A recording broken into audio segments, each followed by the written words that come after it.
जी हाँ, हाँ। आ रही है, अभी आ रही है। हम्म। तो हम्म। फ्रेंड्स, आज हमारे साथ में सत्या हैं, आरजे सत्या आए हुए हैं।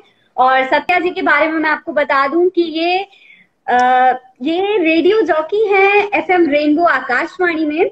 और साथ ही एक बहुत ही बेहतरीन रिलेशनशिप और चाइल्ड काउंसलर भी हैं। इन्होंने हम्म। पोस्ट ग्रेजुएशन किया है फिलोसफी से with professional counselling diploma in family therapy. ये पिछले 4 साल से इस फील्ड में बेहतरीन काम हम्म। कर रहे हैं। साथ ही आपको बता दें कि इस क्राइसिस के दौरान, ये जो कोरोना क्राइसिस है, इसके दौरान इन्होंने काफी सारे गवर्नमेंट और नॉन गवर्नमेंट एनजीओ में भी काम किया है। जी सत्या, मैं सही बता रही हूँ आपके बारे में? कुछ गलती नहीं की मैंने? बिल्कुल। बिल्कुल, वो फिलोसफी नहीं, ठीक है तो साइकोलॉजी है बेसिकली। जी, तो अब आपसे मैं तो जानना थोड़ा चाहूंगी, सा आप इस अपने सेशन को बारे हम में कुछ लोग थोड़ा सा बताएं। इंटरैक्टिव करेंगे। हम लोग इस सेशन को थोड़ा सा हाँ इंटरैक्टिव बिल्कुल। करेंगे ताकि कोई थोड़ा बोरिंग लेक्चर टाइप का ना हो जाए ये। हाँ बिल्कुल, हमारी जिम्मेदारी ऑब्वियसली बनती है ना कि आपके जितने ऑडियंस से हम भी जुड़ के हमारे रहें। ऑडियंस है वो भी हमारे साथ इंटरेक्ट कर सकते हैं। कोई क्वेश्चन है तो वो पूछ सकते हैं। बिल्कुल। जी। तो आपने तो लगभग सब कुछ बता ही दिया। तो मेरी आकाशवाणी से शुरुआत हुई और इसी तरीके से कुछ पहले सोचा नहीं था कि जीवन में कुछ आरजे या वीजे जैसा कुछ ऐसा कुछ करूंगा।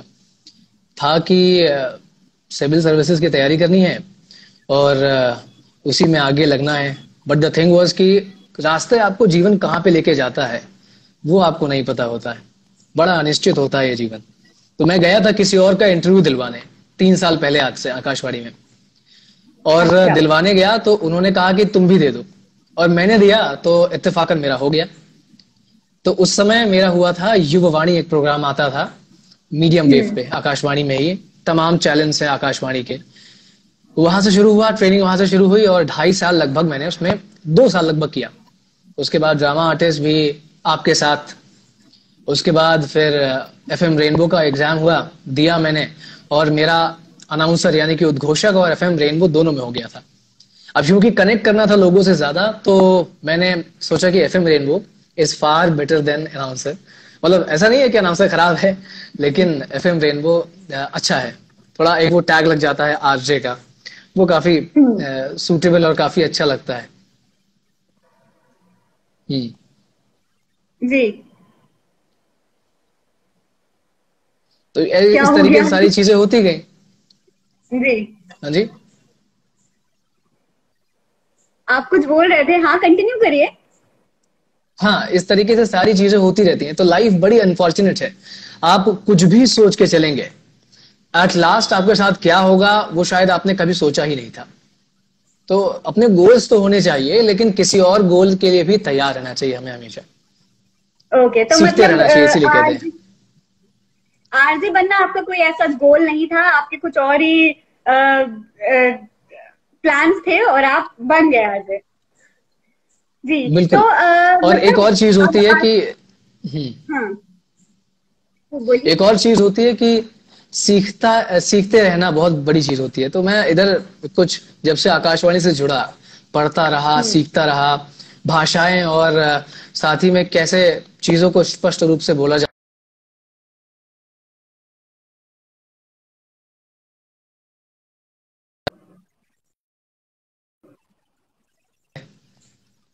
और अब बहुत बड़े तो अच्छी नहीं, बात लेकिन है। छोटे मोटे प्लेटफॉर्म पे जरूर है। जी। तो ऐसा कोई इंस्पिरेशन है आपकी, मतलब आप कोई फेवरेट आरजे या कोई ऐसा जिसको आप सुनना पसंद करते हो? हाँ, बेशक। मेरे एक्चुअली में हुआ क्या था कि जब मैं आकाशवाणी गया तो सबसे पहले वहां पर क्विज प्रोग्राम था। एक छोटा सा किस्सा है। तो क्विज प्रोग्राम में हम्म। मुझे ऐसे ही बुलाया गया था। उस क्विज कंपटीशन में, क्योंकि मेरी जीके अच्छी थी, जैसे कि मैं बता रहा था सिविल सर्विसेज का एक सपना जो था, तो जीके हम्म। मेरी काफी अच्छी थी। तो उसमें मैं फर्स्ट आया वहां पे आकाशवाणी में, तो काफी अप्रिसिएशन मिला। और उसके बाद एक प्रोग्राम एफएम रेनबो में ही होने वाला था। उसमें बहुत पुरानी, बहुत सीनियर आरजे हैं, अनुपमा शरद। तो उनको मैं अपना हम्म। गुरु भी मानता हूँ, इसीलिए क्योंकि उनके साथ फिर मेरा एक प्रोग्राम, यूथ का प्रोग्राम एक जुड़ रहा था कि बाहर से बच्चे आएंगे और एफएम रेनबो में एक आरजे के साथ उनका 1 घंटे का प्रोग्राम होगा। तो उस प्रोग्राम जी। का नाम था ये इंडिया का टाइम है। तो उसमें एक मौका मिला और वो पहला प्रोग्राम बहुत ही अच्छा हुआ था मेरा। बहुत ज्यादा अच्छा। तो तभी से इंस्पिरेशन मिली जब लोग आपको मोटिवेट करते हैं ना कि नहीं आपकी आवाज बहुत अच्छी है। वहां पर प्रोग्राम एग्जीक्यूटिव थी, उन्होंने बड़ी तारीफ की, बोलते बड़ा अच्छा हो, बस थोड़ा सा सीखने की जरूरत है। तो बस यही सब चीजें मोटिवेट करती चली गई, और मोटिवेशन जब मिलता है तो आदमी उस हम्म। फील्ड में फिर एक्सेल करने की कोशिश करता है पूरी। तो यहाँ तो से जो है पूरी कभी, चीजें शुरू हुई थी। अच्छा, हम्म। कभी प्राइवेट चैनल्स के बारे में सोचा है, मतलब कि प्राइवेट चैनल्स में जाना चाहेंगे, ऐसा कभी कोई प्लान आया आपके दिमाग में? मतलब आकाशवाणी से हटके, रेनबो से के बाहर कुछ ट्राई करना चाहेंगे प्राइवेट चैनल्स में? बेशक अभी नहीं, लेकिन अभी क्योंकि सीखना बहुत कुछ है, और एक हम्म। लेवल पे जब लगेगा कि हाँ अब काफी सीख गए हैं, थोड़ा बहुत सीख गए हैं, कि मतलब हम कहीं बाहर जाएंगे तो उस चीज को सिखा सकते हैं लोगों को। लगातार सीखने का हम्म। जो मंत्र है वो तो चलता ही रहता है, लेकिन एक लेवल है सीखने का, जब वो थोड़ा सा पार कर जाएंगे तब उसके बाद कोशिश करेंगे कि कहीं पे प्राइवेट जाएं या कहीं पे इस तरीके से कोशिश कर सकते हैं। हम्म। हालांकि प्राइवेट मैंने एक वेब रेडियो ज्वाइन कर रखा है अभी, और उसके अच्छा। माध्यम से मैं लोगों को रात में एंटरटेन करता रहता हूँ। रात में 10 से 11 मेरा प्रोग्राम आता है, रेडियो जंक्शन एक वेब रेडियो एक ऐप है उस पे। ओके। हम्म। तो भाई अगर आरजे सत्या को और लोग सुनना चाहते हैं तो वो रेडियो जंक्शन में भी जा सकते हैं, वहां पे भी उन्हें सुन सकते हैं अगर यहाँ उन्हें सुनना पसंद आ रहा हो तो।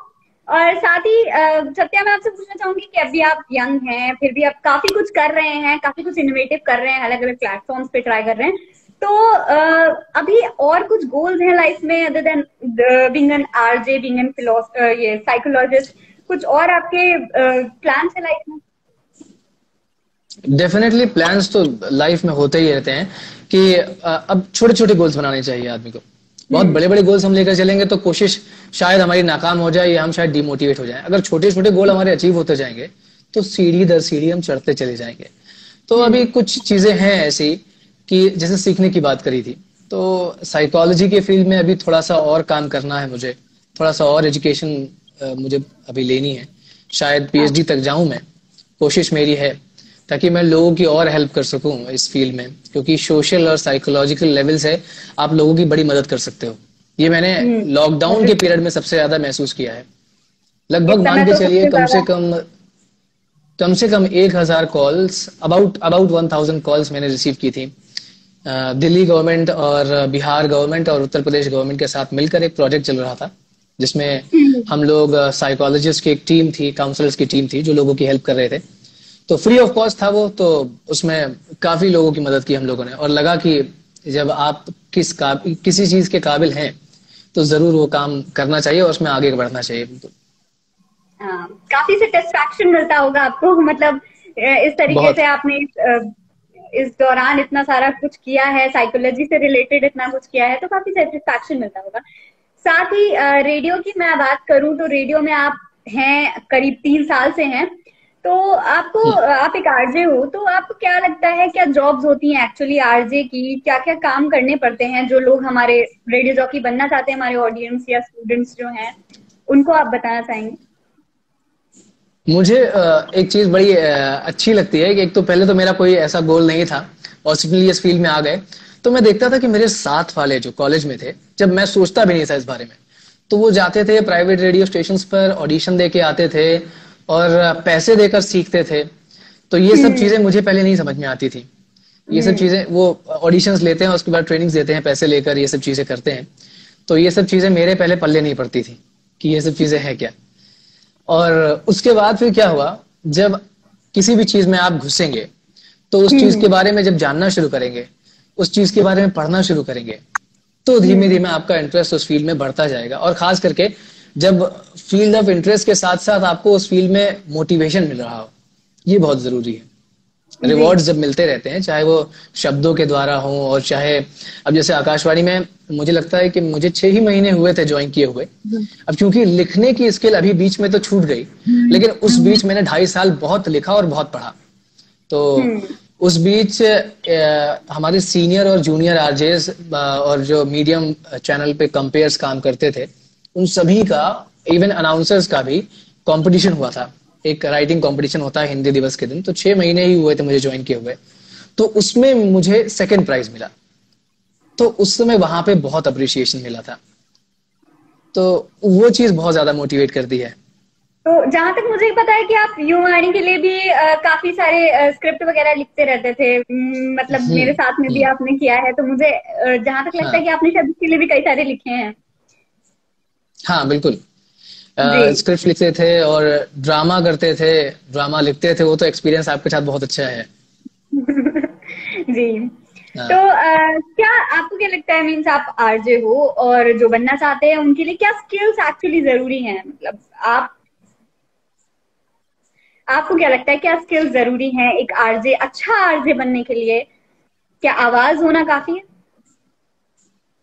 नहीं, मुझे लगता है कि आवाज से थोड़ा सा फर्क पड़ता है, लेकिन अगर ये कहें कि केवल आवाज के बेसिस पे अगर आप आरजे बन जाएंगे तो ये गलत है। आपकी अपनी एक स्टाइल होनी चाहिए पहले तो। और सबसे हम्म। बड़ी बात कि बोलने का ढंग आना चाहिए। कम्युनिकेशन स्किल्स आपकी अच्छी अगर हैं, बहुत लोग बहुत ज्यादा बोलते हैं, तो जरूरी नहीं है कि हम्म। बहुत ज्यादा बोलना कि आपके अंदर आरजे वाली क्वालिटी है, या आप कम्युनिकेशन स्किल्स आपकी बहुत ज्यादा अच्छी है। ठहर के बोलना, मुझे मेरे प्रोस्पेक्टिव से ठहर के बोलना और समझ के बोलना, वो ज्यादा सूदिंग लगता है, सूटेबल लगता है, सामने वाले को सुनाई भी बहुत अच्छा देता है। कई बार बहुत ज्यादा बड़बड़ बड़बड़ करते हुए बोलना, वो कई बार कान को चुभता भी है। हालांकि एक स्टाइल ये भी है आरजेइंग की, और ये पर्टिकुलर प्रोग्राम्स के लिए बहुत सूटेबल है। मोस्टली मैंने ये देखा है कि प्राइवेट चैनल्स में जिस तरीके का आप बता रहे हैं, प्राइवेट चैनल्स में ऐसा ज्यादा देखा जाता है, और आकाशवाणी में या रेनबो में ऐसा, मतलब जिस तरीके का आप बोलते हैं वो कह सकते हैं कि वो ज्यादा उस इन चैनल्स में बोला जाता है। प्राइवेट चैनल्स में ज्यादा बड़बड़ बड़बड़ हमने कई सारे शोज देखे होंगे तो। प्राइवेट चैनल्स में जितने भी बड़े बड़े आरजेस हुए हैं, चाहे वो नीलेश मिश्रा हो, हाँ। और चाहे आरजे नवेद हो, आरजे रौनक हो, ये सभी आकाशवाणी के ही प्रोडक्ट रहे हैं पहले। तो वो हाँ। ठहराव आज है, तो कल आप जल्दीबाजी में ये सब चीजें सीख सकते हैं, मतलब कैसे जल्दी बोलना है और ये सब चीजें। लेकिन अगर आप जल्दी जल्दी बोल रहे हैं, चीजों को समझ कम रहे हैं, तो ठहराव लाना बड़ा मुश्किल हो जाता है। तो समझना और सेल्फ के अंदर ये चीज आइडेंटिफाई करना कि आपके अंदर कौन सी क्वालिटी सबसे अच्छी है। ये बड़ा क्रेज होता है लोगों में कि आरजे बनना है, एक्टर बनना है, और ये जो क्रिएटिव फील्ड्स होती हैं इसको लेकर बहुत ज्यादा ग्लैमर। आपके अंदर क्वालिटी उस समय नहीं भी होगी। हाँ बिल्कुल, एग्जैक्टली। ग्लैमर फील जो होती है वो बहुत ज्यादा लोगों को अट्रैक्ट करती है अपनी तरफ। तो इस चीज के लिए आपके पास आवाज के साथ साथ थोड़ा सा नॉलेज भी होना जरूरी है, क्योंकि नॉलेज तो ऐसी चीज है कि आप जिंदगी भर गेन करते रहेंगे। हम्म। तो इस तरीके से चीजें होती हैं। जी। तो जब आप शोज करते हैं, मोस्टली लाइव शोज ही होते होंगे या जिस तरीके के भी आपके हाँ। शोज होते हैं, तो अगर कभी किसी लाइव शो के दौरान जैसे आपसे कोई प्रॉब्लम हो जाए या कुछ गड़बड़ हो जाए या स्क्रिप्ट नहीं है, तो कैसे आप सिचुएशन को हैंडल करते हैं? मतलब आप तो एक एक बार साइकोलॉजिस्ट हैं। हम जी। एक बार एक किस्सा ऐसे ही हुआ था। हम लोगों का हम्म। स्पेशल प्रोग्राम जाना था दिसंबर लास्ट में। 27 तारीख से लेकर और 2 तारीख तक बहुत सारे स्पेशल प्रोग्राम जाते हैं। तो दो दो लोगों की ड्यूटी लगी थी उस समय, और मैं उस समय मेरे ख्याल से मुझे 6-8 महीने हुए होंगे या साल भर शायद हुआ होगा, बहुत ज्यादा टाइम नहीं हुआ था। तो हुआ यूं कि सारा प्रोग्राम सब कुछ तैयार हो चुका था, रिकॉर्डेड प्रोग्राम जाना था, सब कुछ था, और उसमें गाने वाने सब कुछ लगा के हम लोगों ने तैयार कर दिया था। 3 लोग मिलकर प्रोग्राम तैयार कर रहे थे। और हुआ कि 5 बजे से शाम को प्रोग्राम जाना था और 4:55 पे सब कुछ डिलीट हो गया, पता नहीं कैसे। और हम लोगों की 3 घंटे ओह। की मेहनत थी वो। हाँ। सबसे बड़ी बात जो मुझे मेरे अंदर लगती है, और किसी भी क्रिएटिव आदमी के अंदर होनी चाहिए, इवन सबके अंदर ये चीज होनी चाहिए। बड़े बुजुर्ग कहते भी हैं कि आखिरी दम तक कभी भी हार नहीं माननी चाहिए। तो वो चीज जो है, अब वो 5 मिनट में मैंने आधे घंटे का प्रोग्राम कैसे तैयार करके दिया था, वो मैं जानता हूं, और जो मेरे साथ मेरे टीममेट्स थे वो जानते हैं। हालांकि बहुत अच्छा प्रोग्राम नहीं किया था, लेकिन बुरा होने से बचा लिया था, खराब होने से बचा लिया बिगड़ने से था। बचा लिया था, संभाल तो लिया था अगर आप, सिचुएशन। हाँ, और हाँ, आधी चीजें लाइव ली थी, आधी चीजें रिकॉर्डेड हो गई थी, तो बच गया था सब कुछ ऑलमोस्ट। अच्छा। मेरे ख्याल से मैं ये किस्सा पहले सुन चुकी हूँ, आप पहले बता चुके हैं एक बार मुझे, ऐसा पता नहीं क्यों लग रहा है। हाँ हाँ। सोम, मैं और आदित्य थे उस समय।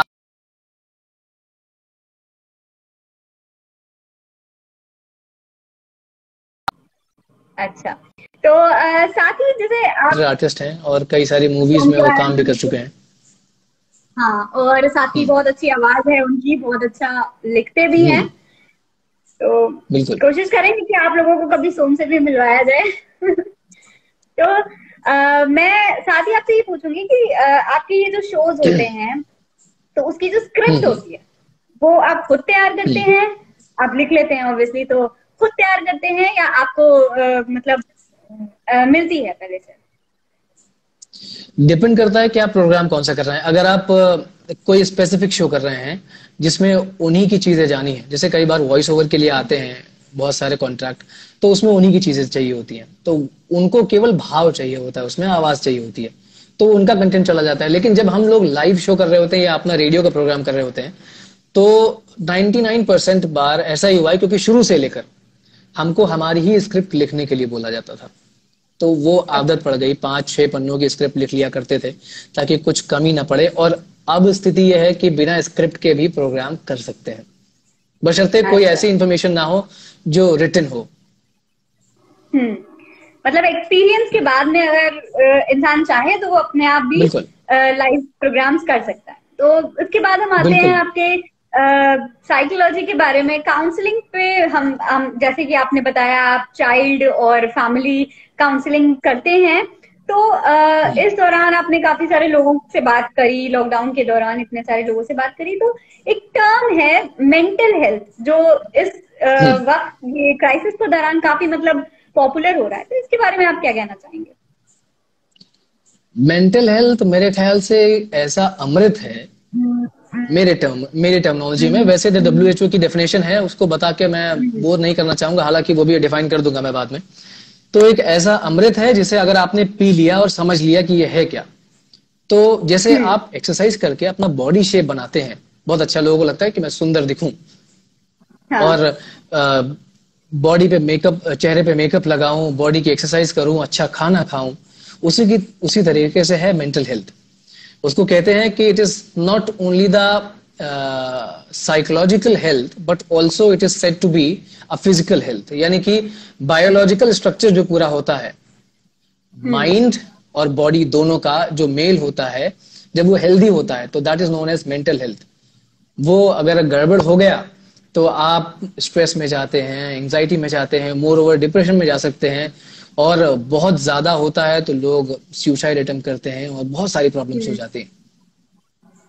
तो ये टर्म आपने बोला एंजाइटी, तो मैं मतलब मेरे दिमाग में क्वेश्चन आया है कि मोस्टली लोग समझ नहीं पाते कि एक्चुअली एंजाइटी और डिप्रेशन, ये दो टर्म्स हैं, ये एक हम्म। दूसरे से रिलेटेड है या इनमें कुछ डिफरेंस है?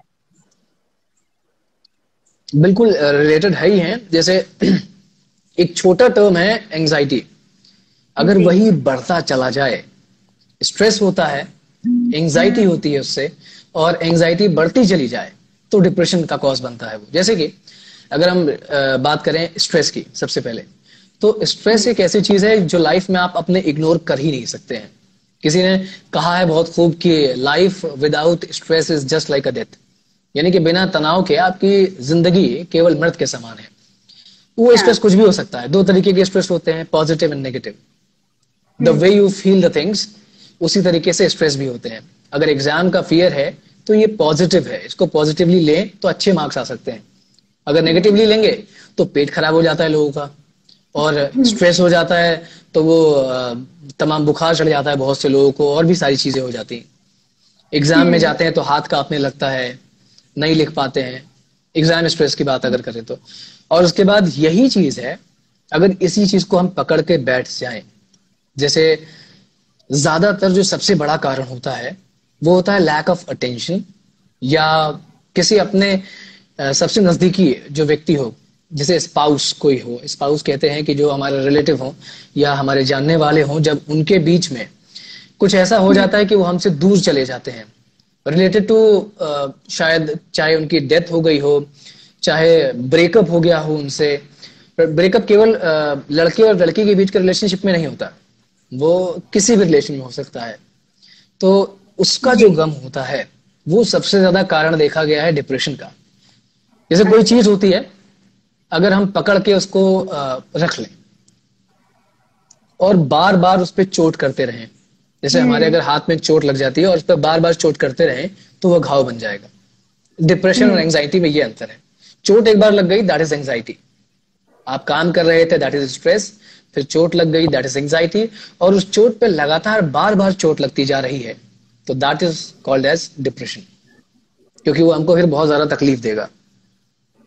ये चीजें हैं। तो डिप्रेशन का ये जैसे आपने बताया कि डिप्रेशन जो है एट प्रेजेंट इस सिचुएशन में जब पूरी दुनिया में ही एक तरीके से प्रॉब्लम चल रही है, सिचुएशंस ऐसी चल रही हैं, तो काफी जो यूथ है वो डिप्रेस्ड होता चला जा रहा है। उनका खुद का कहना है कि हाँ हम डिप्रेस्ड हो रहे हैं, या करियर की वजह से या रिलेशनशिप की वजह से, जो भी कहा जाए।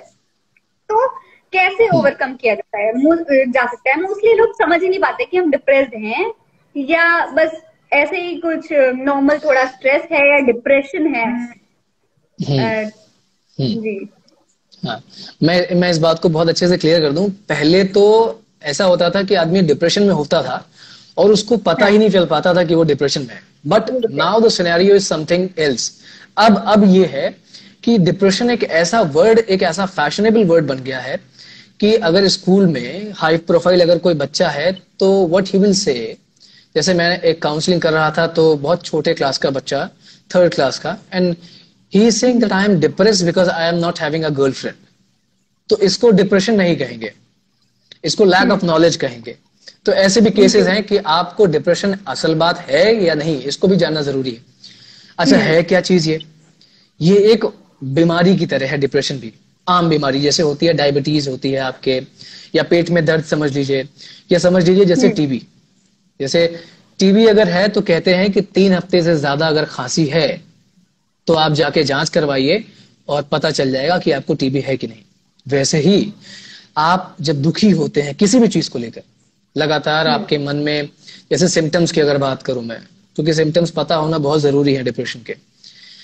इसमें आप एक ही जगह बैठे रहेंगे कई घंटों तक, जो काम कर रहे हैं उसको करते रहेंगे। कई बार ओसीडी हो जाता है, ऑब्सेसिव कंपल्सिव डिसऑर्डर कहते हैं इसको। अगर हाथ धो रहे हैं तो धोते ही चले जा रहे हैं, कहीं पड़े हैं तो पड़े ही हैं, कुछ सोच रहे हैं तो लगातार सोचते ही चले जा रहे हैं। किसी भी काम को करने में बहुत खासा आपका अच्छा मन नहीं लगेगा। कोई कुछ बोल रहा है तो वहां पर आपका ध्यान नहीं जाएगा, एक्टिव लिसनिंग नहीं होगी वहां पर। और इस तरीके से चीजें जब होती जा रही हैं तो इसका एक टेन्योर है जो WHO ने डिफाइन किया है, दैट इज 2 वीक्स। 2 हफ्ते तक जब आप खुद को दुखी महसूस कर रहे हो, किसी से बात करने का मन ना कर रहा हो, या हो सकता है ऐसा भी हो सकता हो कि किसी से हमको बात शेयर करने का मन कर रहा हो, हमें कोई मिल ना रहा हो, तो जब 2 हफ्ते हो जाएं तो आप अपने आप को समझ लीजिए कि शायद आप डिप्रेशन के शिकार हो सकते हैं। तो आप जाके फिर हेल्प ले सकते हैं। जैसे आमतौर पर जब आपको सर दर्द होता है तो आप दवाई खाते हैं, वैसे डिप्रेशन की भी दवाइयां आती हैं। यही मेरा क्वेश्चन था कि क्या डिप्रेशन के लिए भी दवाइयां होती हैं? क्या पूरा मतलब एक कोर्स चलता है? इस तरीके से कुछ होता है कि डिप्रेशन के लिए भी स्पेशली? अच्छा, हाँ बिल्कुल, तो बिल्कुल होता है। अगर सीवियर डिप्रेशन है तो आपको दवाइयां लेनी पड़ेंगी, कंपलसरी हो जाती है, क्योंकि आपको नींद नहीं आती। बहुत से लोग बोलते हैं कि डॉक्टर नींद की दवाई देते हैं डिप्रेशन में, जो कि गलत है। सबसे बड़ी समझने की बात यह है कि उस समय आपको नींद की ही सबसे ज्यादा जरूरत होती है, क्योंकि आपका ब्रेन थकता ही नहीं है। जब आप डिप्रेशन में होते हैं तो वो लगातार सोचता चला जाता है, और जब सोचेगा तो प्रॉब्लम्स और बढ़ती जाएंगी, जब तक रुकेगा नहीं। तो बहुत सारे केसेस में ऐसा हुआ। हाँ, डिप्रेशन किस हद तक जा सकता है? क्या उसमें डेथ तक पॉसिबल है? मतलब एक, जैसे कि आपने कहा कि एक बीमारी है, तो इसकी क्या लिमिट होती है? बिल्कुल, जैसे कोई भी बीमारी है, अगर उसका क्योर ना किया जाए, जैसे डायबिटीज है और आपको पता है डायबिटीज आपको है, फिर भी आप मीठा खाते चले जा रहे हैं, तो एक बार ऐसा होगा कि शुगर लेवल बहुत ज्यादा बढ़ जाएगा। वैसे ही डिप्रेशन में जब एंजाइटी स्ट्रेस एकदम एक्सट्रीम पे होगा आपके, तो ऐसा हो सकता है कि आपके मन में कुछ ऐसे ख्याल आए कि चलो जिंदगी खत्म कर लिया जाए, या अभी जैसे सुशांत सिंह के केस में हुआ। अब वो तो जांच का विषय है कि है क्या असल में मामला, लेकिन he was also facing a severe depression. बहुत सारे कारण थे उसके। तो ऐसे है, ये सारी चीजें हैं। आम बीमारियों की तरह ये भी एक ऐसी बीमारी है कि अगर इसका इलाज सही समय पे ना मिला और आप ना समझे तो it can lead towards death. बहुत ज्यादा, जैसे हार्ट अटैक भी प्रॉब्लम हो सकती है इससे, अगर आप सुसाइड नहीं भी करना चाहें। हाँ। हार्ट अटैक हो सकता है, ब्रेन हैमरेज हो सकता है, डिप्रेशन की वजह से, सीवियर डिप्रेशन की वजह से। जी। हाँ तो जैसे कि फैमिली का भी तो काफी रोल होता होगा, अगर एक इंसान डिप्रेस्ड है तो उसमें फैमिली का भी एक बहुत ही अहम रोल होता होगा। उन्हें कई बार फैमिली नहीं समझ पाती कि हमारा बच्चा, बच्चे हैं आजकल तो छोटे छोटे बच्चे डिप्रेस्ड हो जाते हैं। तो फैमिली का क्या रोल है, वो कैसे समझ सकते हैं कि हमारा बच्चा डिप्रेस्ड है या उसको कोई मतलब कोई ऐसी प्रॉब्लम है, तो वो कैसे समझें इस चीज को? बेसिकली है क्या कि हम जब बच्चों की बात करते हैं तो वहां पर सिनेरियो थोड़ा सा डिफरेंट रहता है। जैसे मैंने आपको एक बताया हाई प्रोफाइल केस था, उसमें he was not having a girlfriend, he was feeling that he is depressed. तो वहां पर चीजें पेरेंट्स ने वहां पर एक टैबू बना के रखा हुआ था, तो हो सकता है शायद उसने पेरेंट्स से वो सारी चीजें सीखी एट दैट टाइम। वॉइस तो में यहाँ कुछ पर प्रॉब्लम पेरेंट्स आ का रही सबसे है, बड़ा, हेलो, कुछ वॉइस में प्रॉब्लम आ रही है, ऑडियो में प्रॉब्लम आ रही है। अच्छा, अब हाँ, बोलिए प्लीज। अब ठीक जी है। बोलिए सत्या जी। जी। तो वहां पर पेरेंट्स ज्यादा जरूरी होती है कि हम्म। आप किस तरीके से अपने बच्चे को हैंडल कर रहे हैं। अब मान के हम्म। चलिए जो एज होती है 4 से लेकर 10 साल के बीच में, या हम्म। अडोलसन से पहले की एज जो होती है, 12-11 साल से पहले की जो एज होती है, तब तक बच्चे को आप जो सिखाएंगे, that is also the biggest thing that you can give, जिसको संस्कार भी कहते हैं। संस्कार हम्म। एक ऐसा टर्मिनोलॉजी नहीं है कि जो खाली माइथोलॉजी में यूज होता हो। ये एक ऐसा वर्ड है जो पूरी तरीके से साइकोलॉजी में यूज होता है, पूरी तरीके से साइंटिफिक है। संस्कार, संस्कार मतलब कि आपको देख के बच्चा सीखता है, और जी। जो आप करते हैं वो करेगा, वो जो आप बोलेंगे वो सुन के सीखेगा वो। ये सारी चीजें होती हैं वहां पर। तो एक और जैसे इसका कोई भी आजकल सबसे बड़ा हाँ कारण, जी आजकल जो बताइए। सबसे बड़ा कारण है इसका, वो है जो सेलफोन्स है। वो सबसे हम्म। बड़ा कारण है आजकल बच्चों में डिप्रेशन का। हम्म। तो someone is sending a message. हाँ, हाँ, एक मिनट। Hi, okay, let's read some of the messages. काफी सारे यहाँ पे रिक्वेस्ट पड़ी हुई हैं। हम्म, या depression has physical symptoms like exercise, hunger और loss of appetite, sleep matters body. appetite हाँ। and sleep patterns. हाँ, yes, yes, yes, so many things are हाँ, there.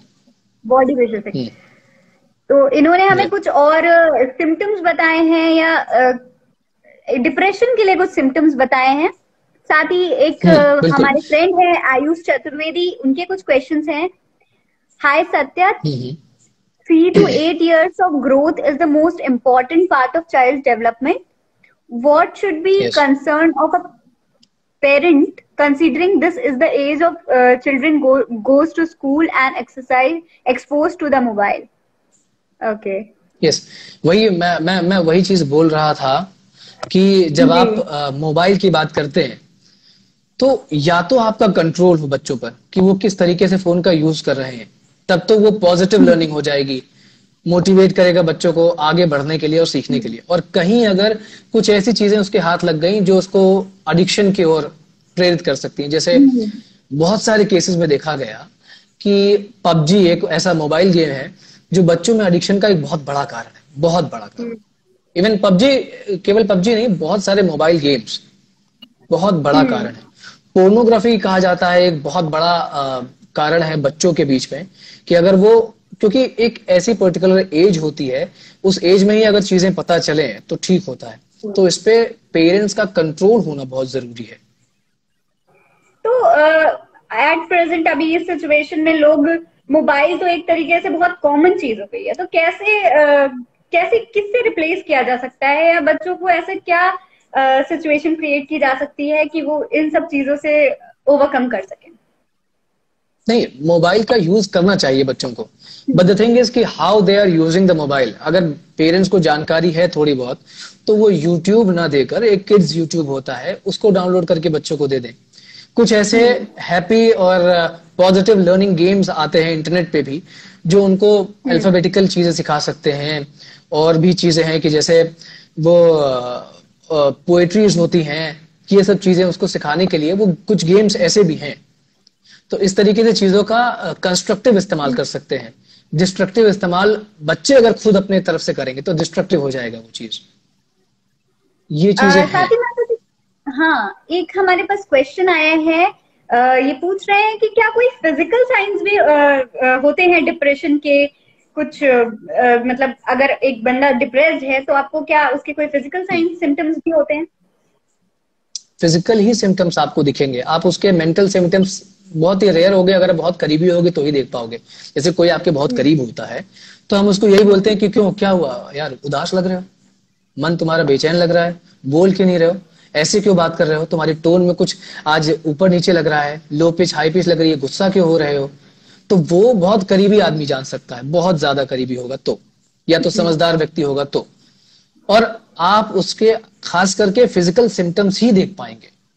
बहुत ज्यादा सो रहा है तो भी, बहुत ज्यादा जग रहा है तो भी आप उसको आइडेंटिफाई कर सकते हैं कि इसको डिप्रेशन हो सकता है। जरूरी नहीं है कि डिप्रेशन हो सकता है। और भी सारी चीजें हैं, spend more time with child, physical presence, हाँ वो भी सारी चीजें तो थी। तो ये सारी चीजें हैं। हम डिप्रेशन की बात कर रहे थे, तो फिजिकल सिम्टम्स इस तरीके से हमको दिखाई दे सकते हैं। भूख नहीं लगती है या भूख बहुत ज्यादा लगती है, दोनों ही कारण हो सकते हैं। जब भी एक्सेसिव किसी चीज की होने लगे तो आप समझ सकते हैं ये सब फिजिकल सिम्टम्स है। वो आपसे बहुत गुस्से में बात करेगा। हाँ।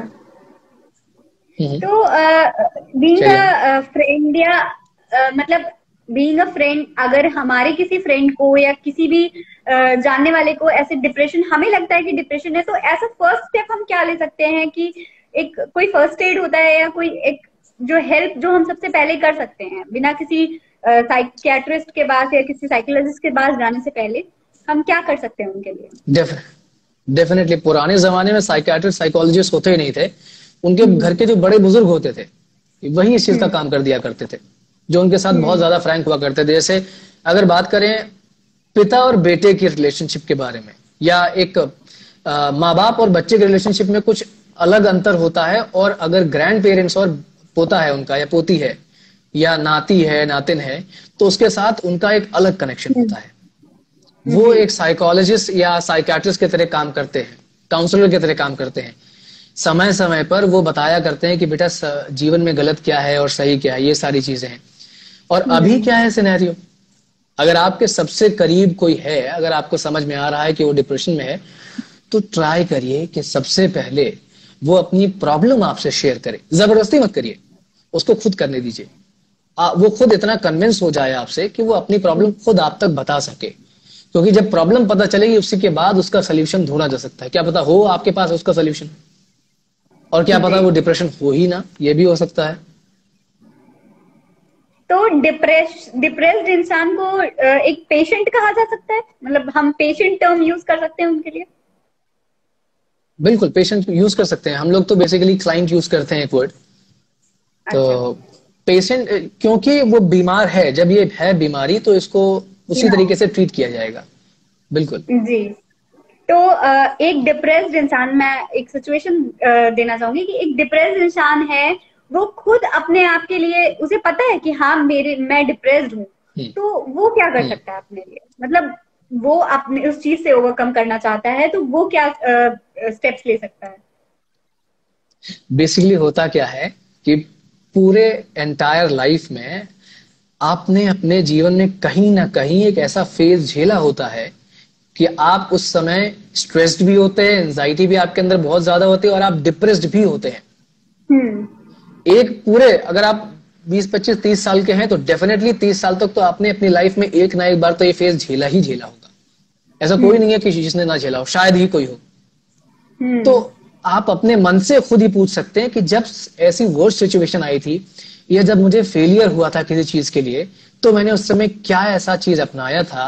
क्योंकि सबके अपने अपने तरीके होते हैं। अगर सेल्फ की बात करें, खुद अगर डील करने की बात करें डिप्रेशन की, तो सबके अपने अपने तरीके होते हैं डील करने के। बहुत से लोग जो चीज गलत है, बहुत से लोग ड्रग एडिक्ट बन जाते हैं।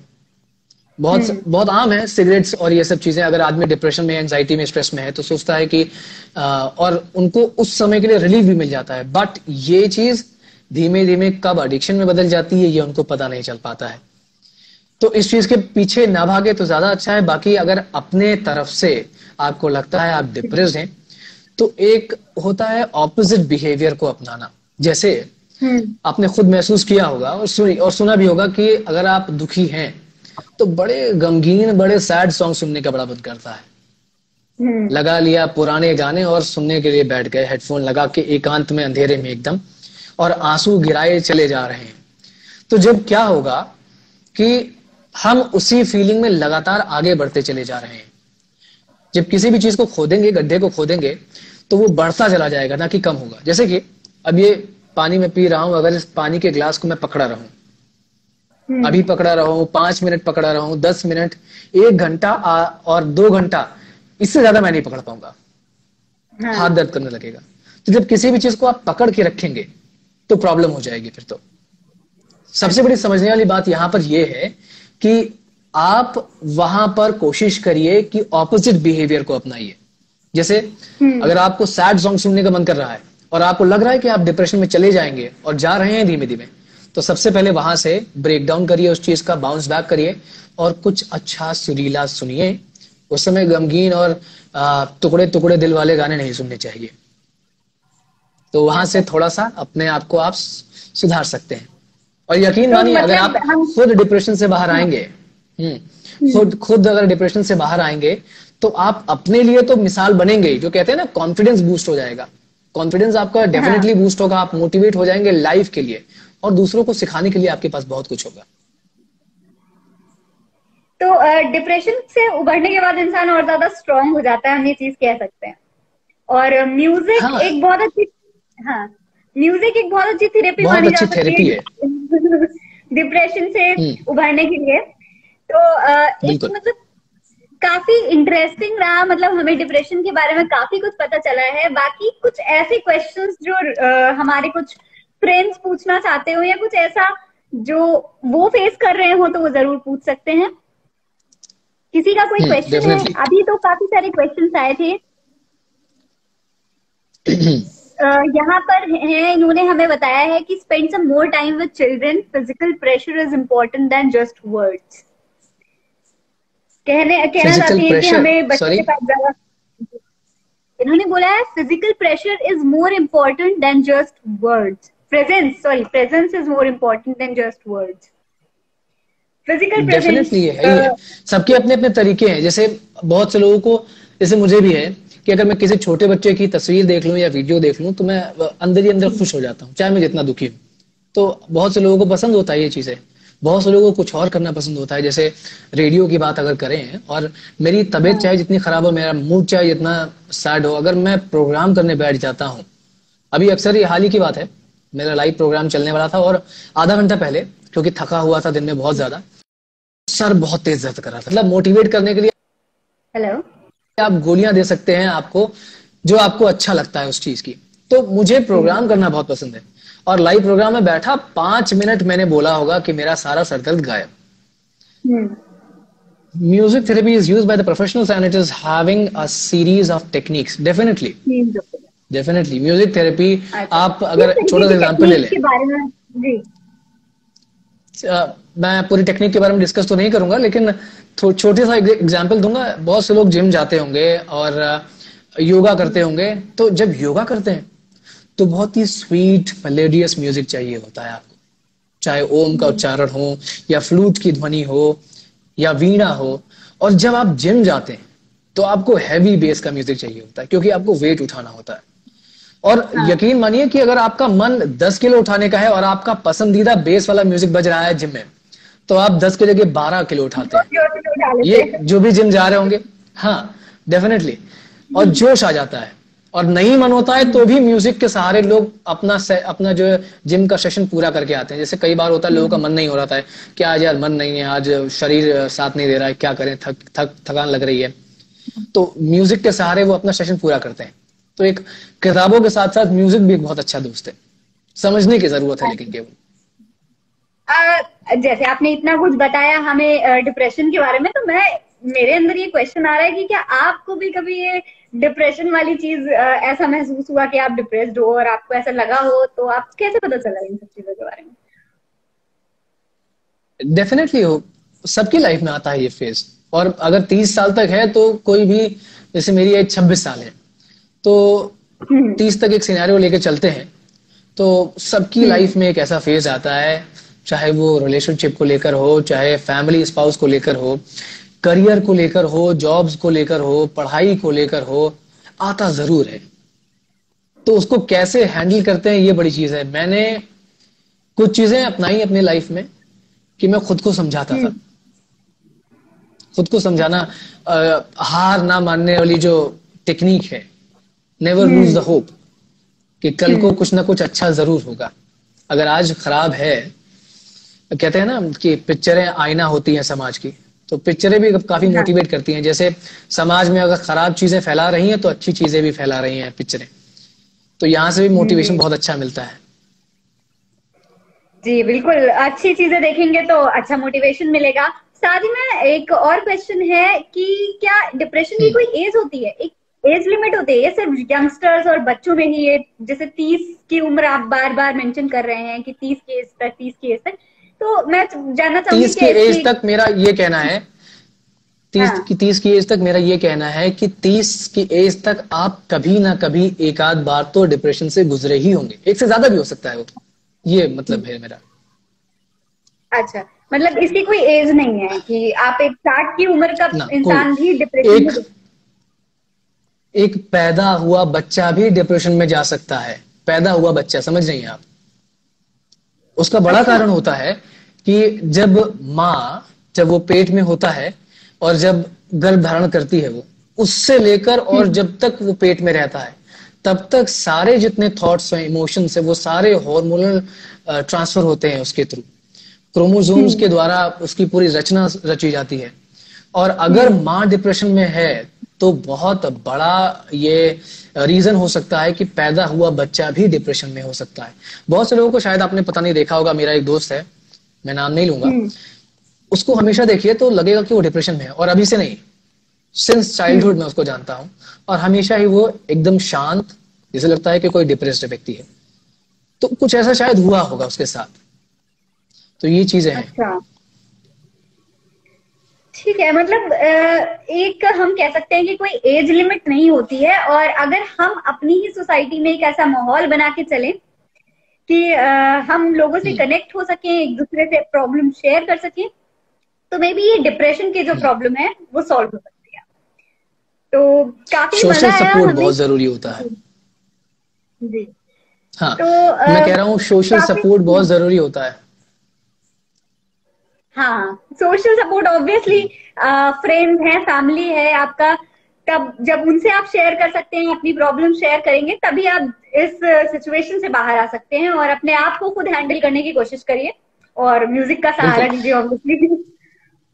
और एक और चीजें हैं कि लोग लोनलीनेस को बहुत ज्यादा बढ़ावा देने लगते हैं कि मैं लोनली हूं इसलिए स्ट्रेस फील कर रहा हूं। एक टेक्निक बहुत अच्छी है जो इस बीच हम लोगों को सीखने को मिली लॉकडाउन में, कि इफ यू आर अलोन, तो आप खुद को एक ऐसी चीजें आपके साथ सीख सकते हैं कि अकेले रहना एक बहुत बड़ी कला है, उसमें आप क्या कंस्ट्रक्टिव कर सकते हैं खुद के साथ, वो बहुत अच्छी चीज है। सोशल आइसोलेशन हमेशा खराब नहीं होता है, ये भी चीज है। किसी के कुछ roles of significant others and others, हाँ डेफिनेटली, हाँ, ऑब्वियसली हम सबको एक दूसरे को, जब हम सपोर्ट, फैमिली, फ्रेंड्स सभी सपोर्ट करते हैं, तभी ये सिचुएशन से आप बाहर आ सकते हैं। तो काफी इंटरेस्टिंग सेशन रहा, मुझे बहुत मजा आया, और काफी सारे क्वेश्चंस जो मेरे अंदर थे मैंने आपसे पूछे हैं। कुछ और क्वेश्चंस आ रहे हैं। हाँ, आयुष ने पूछा है कि ऑल्सो टॉलरेंस लेवल बढ़ाना चाहिए सोसाइटी का बढ़ना चाहिए, जो कि अभी काफी कम आयुष, होता जा रहा है मुझे। Let me tell you one thing. आप समाज को नहीं सुधार सकते हैं, आप खुद को सुधार सकते हैं और अपने आसपास के जो लोग हैं अगर वो सुधरना चाहें तो ही सुधार सकते हैं आप।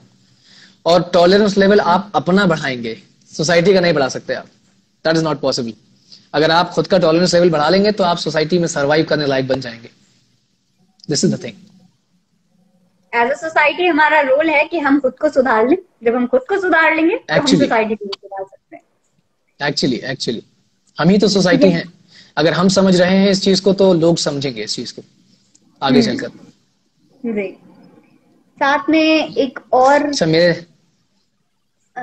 मेरे साइकोलॉजिस्ट फ्रेंड आगे जुड़े हुए हैं। He is somehow giving some data. The data clearly shows the depression rates soaring among kids as young as 12 and young adults up to 25. Number of age group over 25 has depression rate higher than 10%, but the younger age groups all do.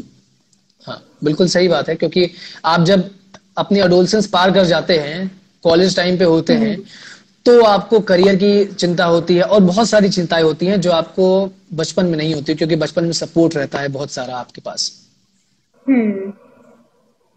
ठीक है, तो इसी के साथ में हमें काफी मजा आया। काफी सारे लोगों के क्वेश्चंस के आंसर्स भी मिल गए होंगे, और भी जिनके मैंने मिस कर दिए उनके लिए आई एम रियली सॉरी। आप बाद में पर्सनली सत्या से जाकर डिस्कस कर सकते हैं, या पूछना चाहते हैं तो पूछ सकते हैं। और साथ ही सत्या का जो शो है, सत्या आप अपने शो के बारे में कुछ बता दीजिए। एक बार फिर से मैं भूल चुकी हूँ। ये प्रोग्राम आता है रेडियो जंक्शन पर, और रेडियो जंक्शन एक वेब रेडियो है, यानी कि आप दुनिया में बैठे हुए कहीं पे भी सुन सकते हैं इसको ऐप के थ्रू, या आप जाकर गूगल प्ले स्टोर पे इसको सर्च कर सकते हैं। Radio junction no more tension करके इस ऐप का नाम है। और साथ ही में ये वेब पे आपकी वेबसाइट पे भी अवेलेबल है, radiojunction.in पर। तो 10 से रात में 11 बजे तक मेरा प्रोग्राम आता है, रात बाकी बात बाकी, जिसमें फरमाइशें लेते हैं, कुछ अच्छे गीत बजाते हैं और बात करते हैं सुकून की और चैन की, ताकि आपको डिप्रेशन कम से कम हो। और साथ ही अगर कोई आपसे साइकोलॉजी से काउंसलिंग करवाना चाहता है, या काउंसलिंग से रिलेटेड आपकी हेल्प चाहिए, तो उसके लिए वो आपसे डायरेक्टली जाके मैसेज कर सकते हैं, या आपसे बात कर सकते हैं, या आप कहीं ओके। तो एक मिनट, डेफिनेटली वो कांटेक्ट कर सकते हैं मुझसे। I love the conversation, Ayush का ऐसा कहना है। Thank you so much Ayush. लोगों को यहाँ पे बहुत मजा आया। आई होप हम नेक्स्ट फिर से कभी मिलेंगे आपके शो पे या हमारे शो पे। बिल्कुल। तो चलते हैं इसी के साथ। Thank you so much Satya. Thank you so much Fareen, और मुझे यहाँ पर ऐड करने के लिए। बाय बाय, टाटा, गॉड ब्लेस यू, बाय।